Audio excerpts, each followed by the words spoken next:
Hey, Kat. Thanks so much for coming on the Rich Mix on our second podcast of our series. And I hope all is well. How you been going? And Happy New Year. Yeah, look, Happy New Year to you too, and thank you so much for having me. All is really good, bit rainy, but good up here. Thank you. And you're based in Brizzy, yeah? Yep, that's right. Mhm. Fantastic. So I just want to go through like a little bit of a intro, a little bit about yourself. So can you share a little bit about your journey in the cosmetic tattooing industry, on how you got into it and why you wanted to do it in the first place? Started probably makeup artist, nail tech, self taught. Probably maybe 15 plus years ago. I used to work in Yeah. nightclubs um, as I was growing up, like job wise. So you kind of got creative, and you were able to sort of just make stuff up and do things, and then I suppose that then progressed. I found it really fun. Everything has to be fun. um, and then yeah, so I ended up deciding one day randomly I just want to open a shop. And Yeah. yeah, it was as simple as that. There was no sort of set strategic plan to go, yes, this is what I want to do and I'm going to map it all out. And it just happened to be fun, and I was like, I better formalize my quals. So I did a diploma in beauty, and then I kind of progressed from there. And yeah, everything just kind of evolved. So that was it. And what type of services were you offering when you first opened?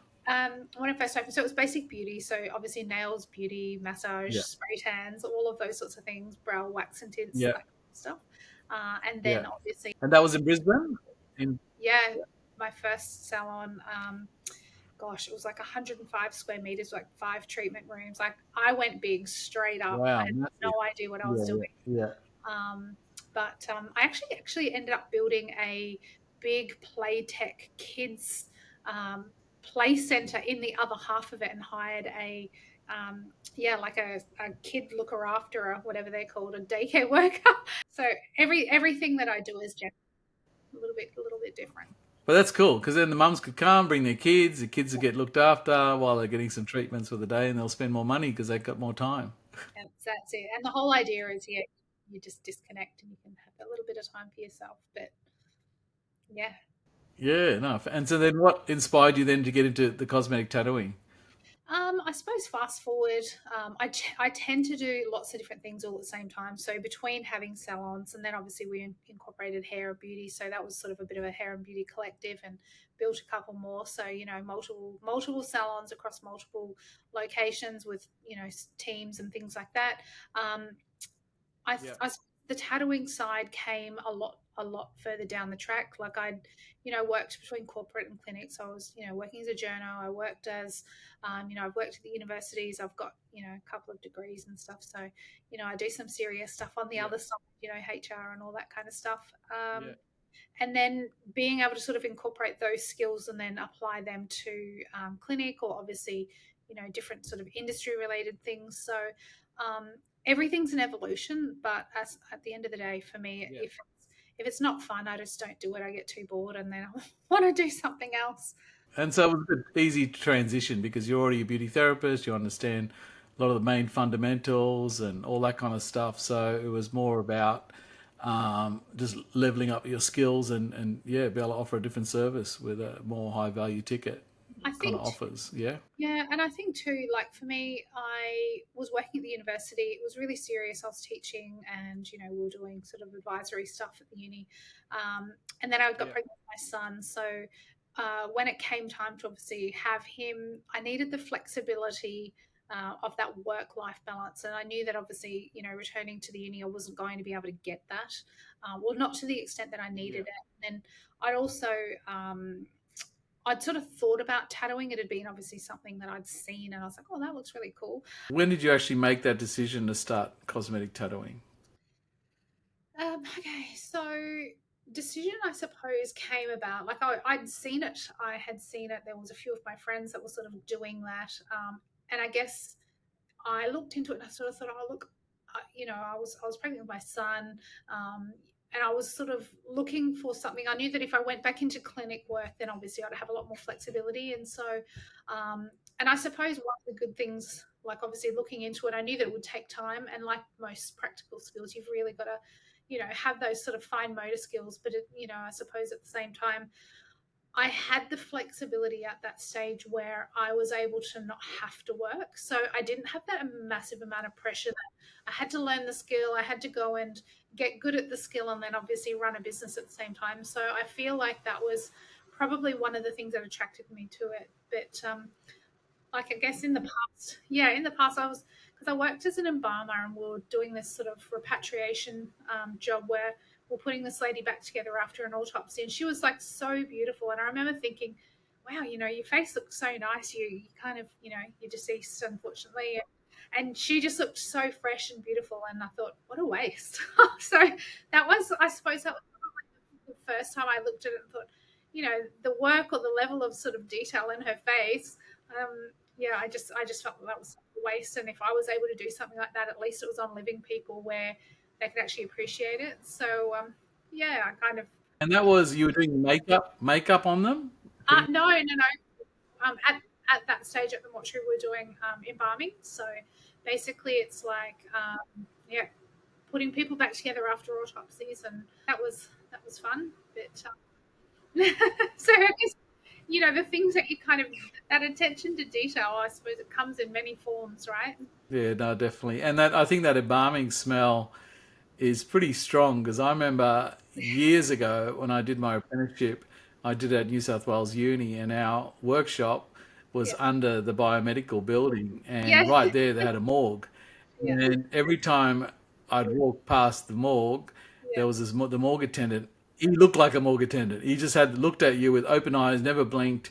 yeah. And I remember stopping once and said, "Mate, do you have any challenges? I don't know how you even do this job. Do you have anything that really, that freaks you out about it?" He goes, "The only thing I hate is when people have got pins in their legs, and then I got Oh, to go through the bandsaw when I'm cutting yeah, their legs up." It's like, yeah, oh my god. yeah, But yeah, it's pretty great. But that smell was shocking. But yeah, I can imagine. So that would have been really interesting. And then so you started cosmetic tattooing, and then you literally you've been doing this now for many years. What have been some of the changes in the industry that you've seen that yeah. has been a big standout?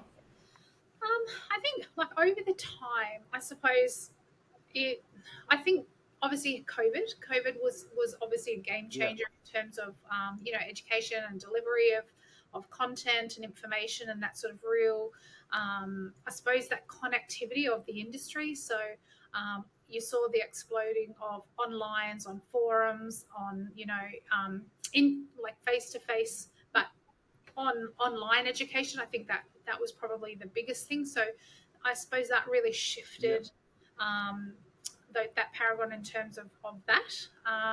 And I think the fact that yeah, everyone was so connected and had all this time, that they spent a lot more of it on online and connecting in those different ways. So that was certainly probably a big shift. And then that access to information, and yeah, obviously conversations in forums and things about stuff that yeah.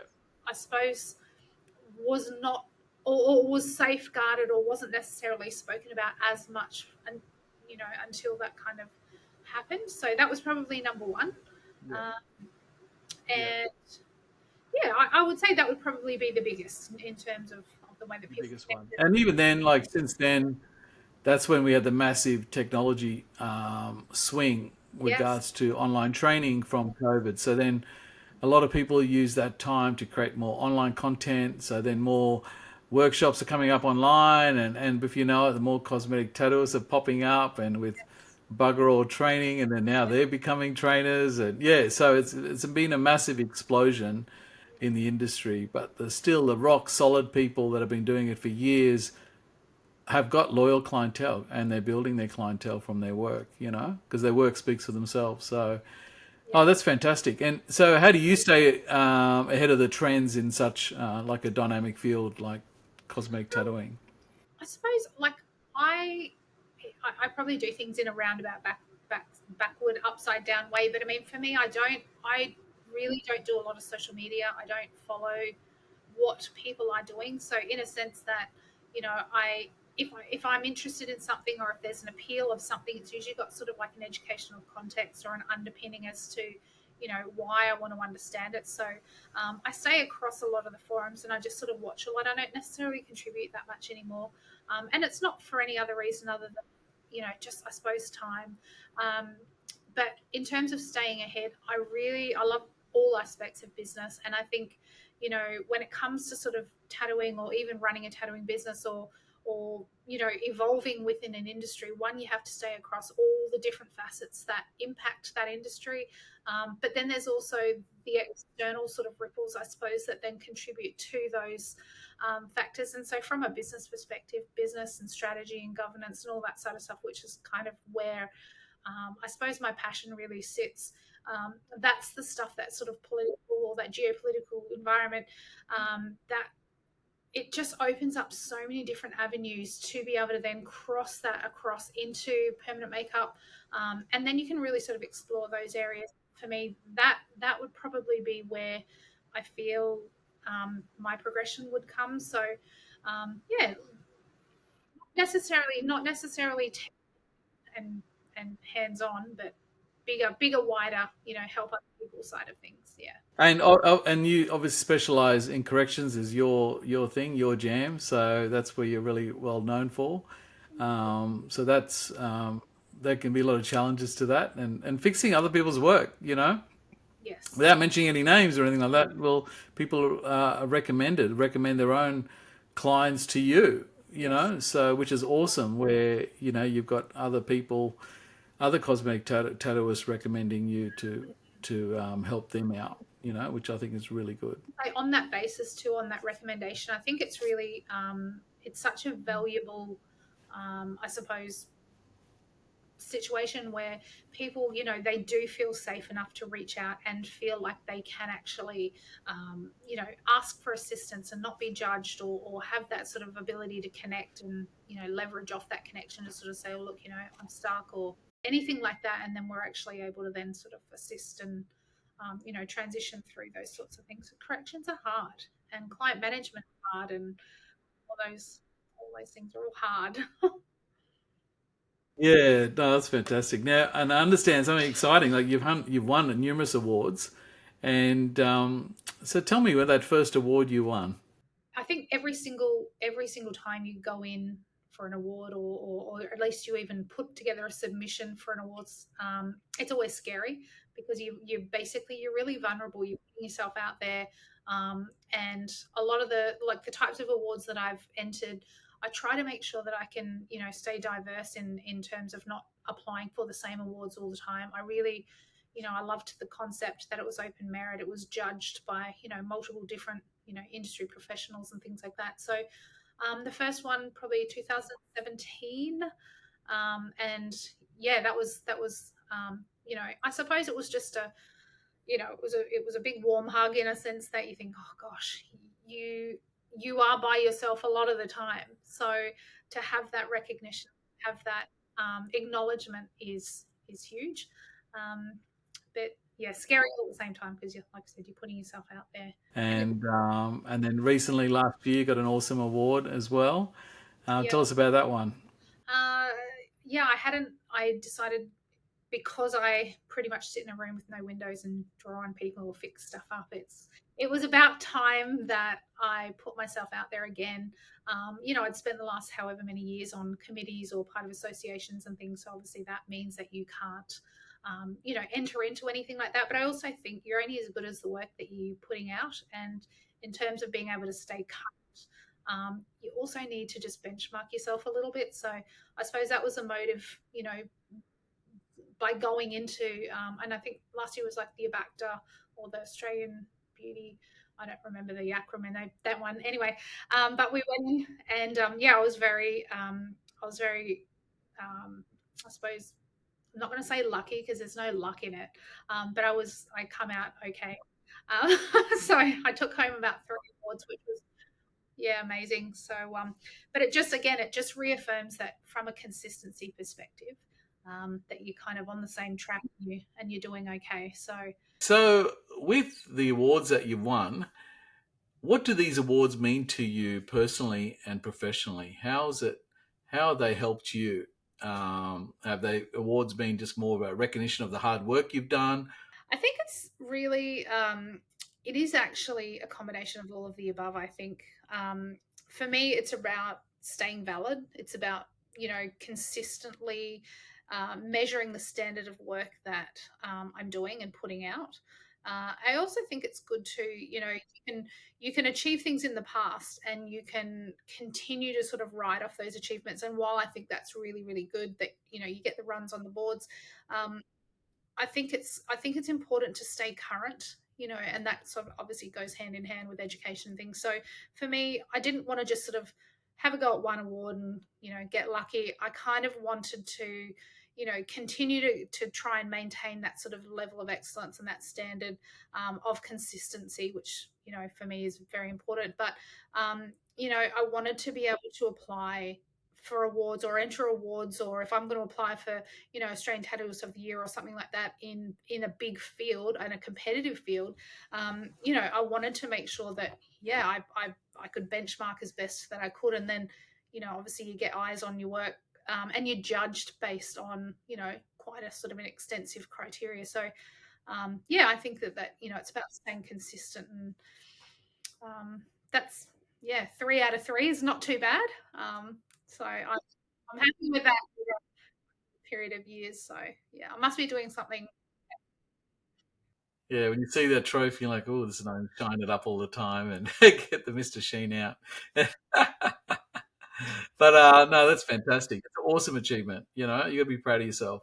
Yeah, no, look, honestly, I say to even with our students as well, if you have plans to have awards or undertake any sort of activities and things like that, plan from the outset, because you can't just, they take years to prep for, and it's that healed results and Yeah, whatnot. yeah.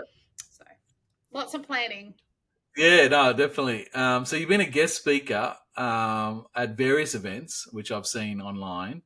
And what's been your key message to aim to convey in your talks? What have they been mainly about? um Bulk of my talks are sort of industry related, so they're pitched towards industry. So Yeah. a lot of business, a lot of some technique. A lot of it is kind of wrapping all of the above into different segments. I think fundamentally a lot of it's Yeah. context and how this is relevant within businesses and the workplace. And obviously output. Um, I think most of the sort of stuff that I do is definitely business focused, with cosmetic tattoo as the sort of primary sort of I suppose factor. But I think Yeah. I think one of the biggest learning curves has been, when I've also delivered to non-industry, where, I did a speak on, Mm. the role of micropigmentation as part of oral feature restoration. So it was to the Dental Association of Australia, where we talked around cleft palate and malformation and, oral feature restorative tattooing. So that was really good. And the lesson, I suppose, out of that is you're talking to a lay audience, although highly educated. It's very different to the type of content that you would be delivering to industry. So Yeah. lots of lessons in all of it, but yeah, an incredible, I suppose, milestone to be invited to, step up onto. Yeah, oh, definitely, and it's very exciting. Like you're being on stage, talking to your peers and a lot of your colleagues, and and you were one of those people watching those people on stage a long time Oh, ago. You 100%. know, Yeah, which is really cool. definitely. Yeah. So, do you still have that passion? I definitely do. I think it doesn't matter, like for myself personally, I'm always striving to be different. I'm always striving to be better. I'm always, striving for new things that, in my mind don't exist. And so if I can create something or put a different spin on it, you don't necessarily have to recreate the wheel every single time, but you can certainly stay authentic and, do what sort of drives your fire. But I think you know, importantly, I feel super privileged that I've had invitations to sort of, attend different events in obviously different capacities, both in Australia, Yeah, locally. and around the world Yeah, as yeah. well. That was one. Internationally. That was one of my goals for 2023. Is to sort of step up onto that international stage and be able to sort of deliver in cosmetic tattoo world, which was kind of a bit of a surreal thing, stepping up on and being shoulder to shoulder on that lineup with the people that maybe 5-10 years ago you sort of idolizing, going, wow, I want to be like them, and then all of a sudden your face is next to theirs and you're like, oh my god, is this actually real? Like, do I deserve yeah, with everybody else. So it's definitely possible. It's definitely, yeah, that would be a milestone, and yeah. Fantastic. That's that's awesome. And another thing I understand, like you are this year, 2024, you are going down a different direction. So you're going to be focusing on education. So using your wealth of knowledge and experience Mhm. and helping new people that want to come into the industry. So tell us about what's the name of the academy and tell us about the type of students you're looking at putting on. Yeah, so we have obviously our education arm will be through Inca Academy, and so the whole concept behind Inca is that not only do we, we're able to sort of provide the fundamentals and things like that, but the whole, I suppose, what sort of sets us apart in that sense is that um, we're able to create a lot of pathway programs. And so the focus of where we sort of sit is a lot, it's really around artist support. It's around being able to create, industry short courses which act as catalysts for artists, whether they're new or emerging or they're back doing a refresh, but it's to create these pathways where they can then articulate into the higher education or the accredited education. And so being able to sort of, I suppose, have this makes it a different take on how people can achieve obviously that higher level of accreditation, and then be able to sort of underpin that with context. And so we've also got our emerging artist program as well, which basically just, yeah, it's like a safety net program where they can work in clinic. And so we've got a couple of different avenues with the delivery modes and things like that. But yeah, it's a lot of that is artist support. Yeah. No, and what motivated you to do it, to open up the academy? Um, I suppose I've always sort of focused a lot more on the post grad side of things, and so it's that Yeah. technical skill refinement, or that sort of advanced sort of um, skill work. So the kind of technical stuff, and I guess again, post COVID, a lot of people had learnt online. There was a lot of movement in the groups where people weren't confident. They'd done a lot of short courses, or they'd done Mm. some courses, and they just didn't necessarily have enough of a grasp on those fundamental concepts, or the fact that they'd done a whole bunch of training, but they still didn't feel like they were confident enough to work independently, alone. So being able to, I guess, Yeah. create Yeah. something which is almost like a safety net for people, just to sort of solidify those foundational skills was, yeah, probably the biggest factor to be able to sort of, yeah, build something that would help, bridge that gap.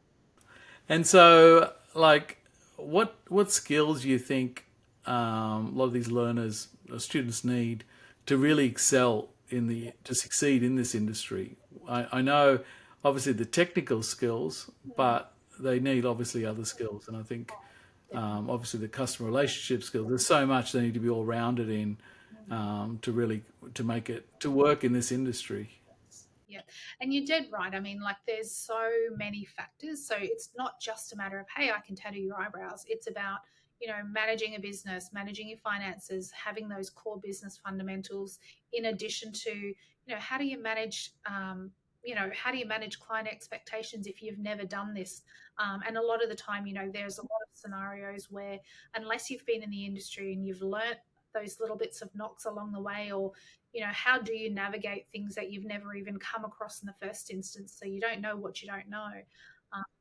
And I think, being able to sort of those soft skills as well, they also then form, part of, the context that we're able to sort of deliver this type of education and stuff in. And, and then it's just the time, it's the healed results, it's the variability of your canvases, and, having the confidence to be able to make those informed choices and know why you do it. So, yeah, we've really tried to sort of, yeah, bring those practical skills into that delivery mode. Yeah, no, definitely. Those heal results are so important as well. Like, for people that are actually doing it, not waiting till they heal and then take some photos and showing those instead of the fresh ones they do most of the time, which can change when they've healed. So, no, that's awesome. So what are some of the challenges you've faced in your career, like to now, and then you've had to overcome those? Has there been any major challenges? I know COVID was one, obviously, for a lot of Yeah. us. Oh, look, Anything to be else in honest, your? I actually loved COVID. I renovated my house and like I had a holiday. I felt like I could stop and the world just stood still so I wasn't getting left behind. But in saying that, look, challenge wise, I find technology is hard. I find putting myself out there is hard. Social media is hard. I find that's a really constant grind for me. Maybe I'm just old and it's not natural for me, but I really have to work at that. So that would probably be the biggest challenge. And then obviously, so many components go into putting things together. Like you kind of think, oh, yeah, I'll just do this.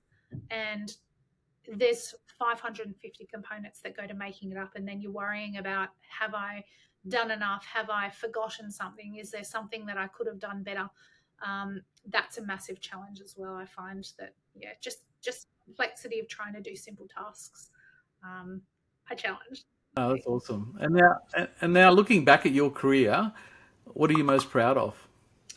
Um, I'm super stoked at the fact that I have had really amazing opportunities where I have obviously, created some incredible friendships and alliances, and I feel um, that I've been able to sort of, build this incredible network of people who, not only do they champion you, but they support you, and they also lean on you without judgment, and vice versa. And that that for me would probably be the biggest achievement, because you think you're not viewed as competition, you're actually viewed as an ally or an alliance. And that for me is probably the strongest thing that I'm the most proud of, is because it's a safe, it's a reliable, it's a loyal platform. And you've got all these amazing people that join you and stand up there and do all the same things. So I think that's pretty powerful.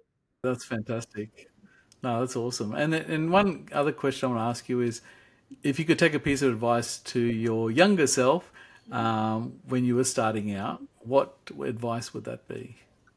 um I would say, look, I don't know. I think for me, I am so attention detail focused on stuff that I make sure I do everything to the nth degree. I'd probably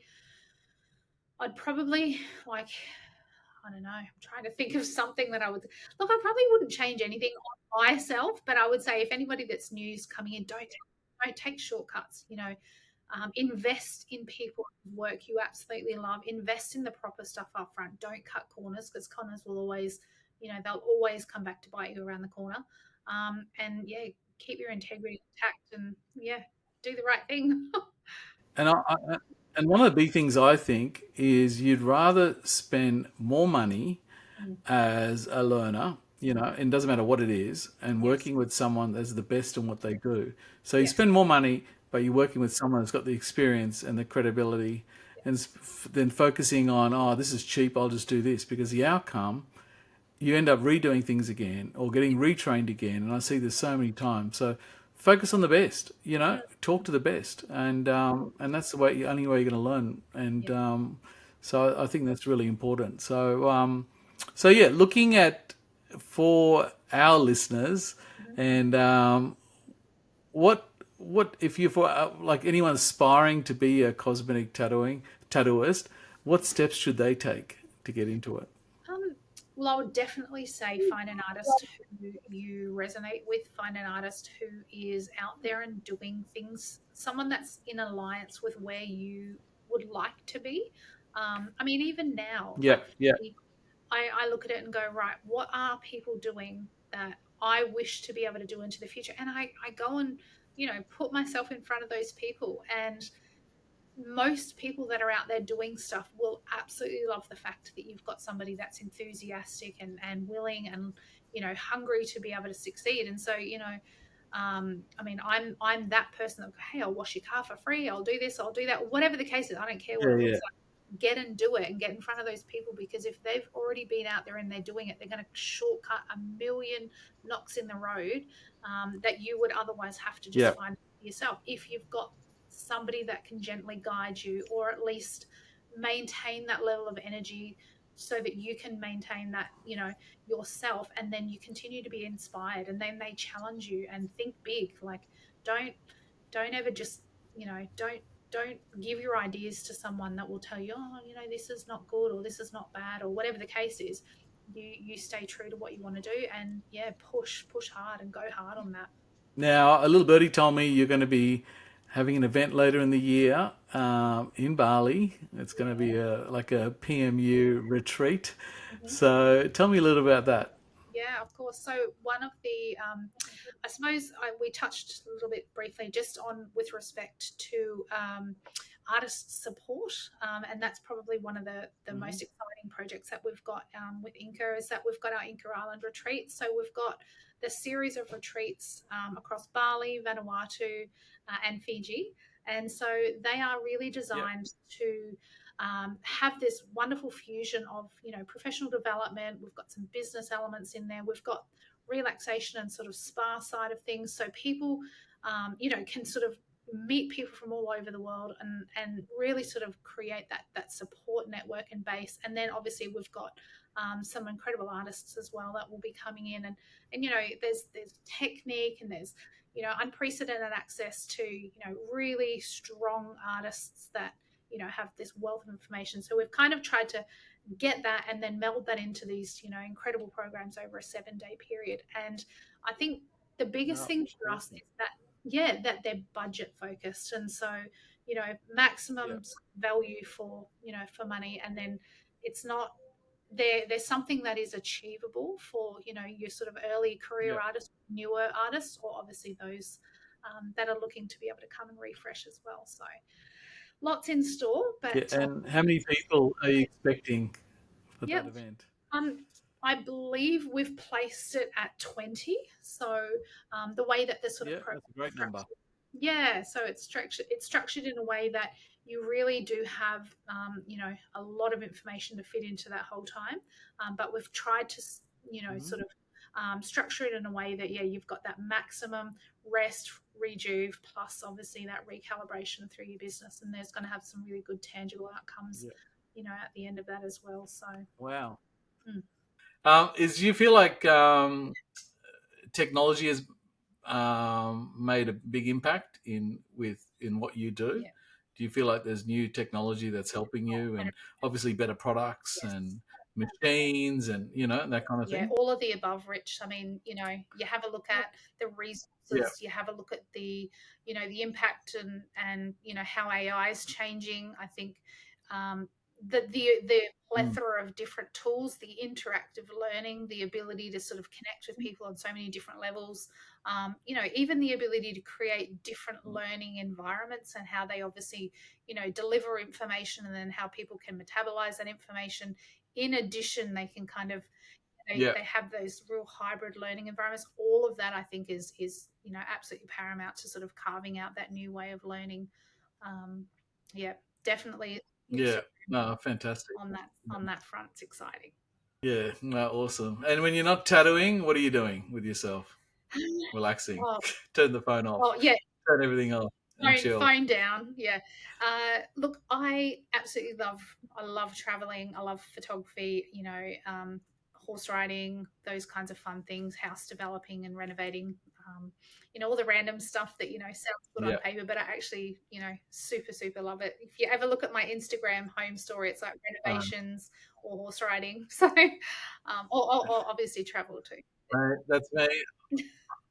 I'm a renovator freak. I just love watching those shows. I love the before and Yes, afters. I know, right? I love interior design. On the So much fun. yeah. So no, it's awesome. So, is there anything else that we don't know about Cat McCann that you'd like to share? Um, I don't know. I think there's always room for growth. I think you stay humble. You think big. You stay quiet. Um, but no, look, I think overall, Yeah, yeah, that's it. it's always about bettering yourself, and how what I suppose for me it's around what we can create to be able to help people be better within their own sort of Yeah. spaces and things as well. But um, yeah, look, stay tuned for 2020. No, awesome. Yeah, that's it. And this year's going to be. I'd love to have a chat again with you later in the year and see what developments have happened Yes. within your business and what changes that have Yeah. occurred, and yeah, all that kind of stuff, the exciting stuff, which would be pretty cool. And I mean, we chat as well in addition, but as you know, privately there's a lot Yeah. of some really really cool collabs in the works coming up, and not just in Australia but Yeah. internationally as well. So yeah, stay tuned. I Yeah. think that's definitely a Uh, conversation for another time, but very exciting. yeah. Is you feel like technology has made a big impact in what you do? Yeah. Do you feel like there's new technology that's helping Oh, you, and obviously better products and yes. machines and that kind of Yeah, thing? all of the above, Rich. I mean, you have a look at the Yeah. resources, you have a look at the impact, and how AI is changing. I think um, the Mm. plethora of different tools, the interactive learning, the ability to sort of connect with people on so many different levels. Even the ability to create different learning environments, and how they obviously deliver information, and then how people can metabolize that information. In addition, they can kind of Yeah. they have those real hybrid learning environments. All of that, I think, is absolutely paramount to sort of carving out that new way of learning. Um, yeah, definitely huge Yeah. No, fantastic. on that front. It's exciting. Yeah. No, awesome. And when you're not tattooing, what are you doing with yourself? Relaxing. Oh, Turn the phone off. oh yeah, Turn everything off and chill. phone down. Yeah. Look, I absolutely I love traveling. I love photography. Horse riding, those kinds of fun things, house developing and renovating. All the random stuff that sounds good on Yeah. paper, but I actually super super love it. If you ever look at my Instagram home story, it's like Um, renovations or horse riding. So, or obviously travel too. that's me. I'm a renovator freak. I just love watching those shows. I love the before and Yes, afters. I know, right? I love interior design on the camera. So much fun. Yeah. So no, it's awesome. So, is there anything else that we don't know about Katt McCann that you'd like to share? I don't know. I think there's always room for growth. I think you stay humble. You think big. You stay quiet. But no, look, I think overall, Yeah, yeah, that's it. it's always about bettering yourself, and how what I suppose for me it's around what we can create to be able to help people be better within their own sort of Yeah. spaces and things as well. But um, yeah, look, stay tuned for 2020. No, awesome. Yeah, that's it. And this year's going to be. I'd love to have a chat again with you later in the year and see what developments have happened Yes. within your business and what changes that have Yeah. occurred, and yeah, all that kind of stuff, the exciting stuff, which would be pretty cool. And I mean, we chat as well in addition, but as you know, privately there's a lot Yeah, of some really really cool collabs in the works coming up, and not just in Australia but yeah, internationally as well. So yeah, stay tuned. I yeah, think that's definitely a uh, conversation for another time, but very exciting. yeah. That's fantastic. How Very exciting! exciting. Yeah, no. And I just wanted to say also congratulations on your wedding, Thank and you. you're off tomorrow I to am. Vietnam, which is so exciting. I'm So, ready. and now before we wrap up, I just wanted to, if people wanted to find out about your academy and your training, I will obviously add a link on here for them as well. And yeah, well, it's going to be a massive year for you this year. Yeah. No, it is exciting. So look, thank you so much. I really Yeah, appreciate it. no worries. Thanks so much, Kat, for coming on. No, And hopefully you'll be back on again sometime later in the year with some, other news and other changes or whatever's happening. So, no, it's awesome. Thanks so much for joining us today. I appreciate it.